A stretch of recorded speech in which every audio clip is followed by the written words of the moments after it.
Bonjour, je suis Monsieur Forlenglof René, administrateur de base de données, concepteur développeur informatique.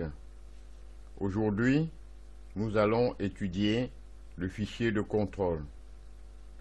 Puisqu'une base de données Oracle est un ensemble de fichiers physiques qui collaborent, il faut une méthode pour les synchroniser et les contrôler. Pour cela, il existe un fichier spécial appelé fichier de contrôle.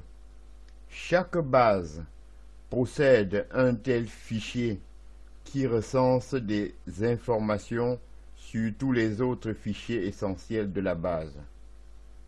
Les informations contenues sont par exemple le nom de la base, le nom des fichiers constitutifs de la base, les numéros de fichiers, la taille de bloc de données, l'emplacement des fichiers Redo en ligne, les définitions des groupes Redo, le numéro de changement système SCN actuel, l'emplacement des archives Redo, les informations relatives aux archives et l'historique des sauvegardes.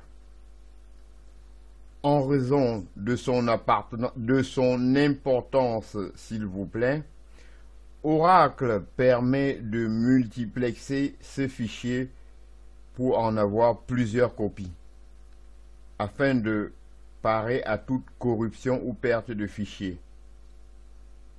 Les fichiers essentiels au fonctionnement d'une base de données sont donc les fichiers de données, les fichiers Redo en ligne et les fichiers de contrôle. Les fichiers d'archives ne sont pas obligatoires, mais ils sont nécessaires lors d'une phase de récupération pour mettre à jour des fichiers restaurés.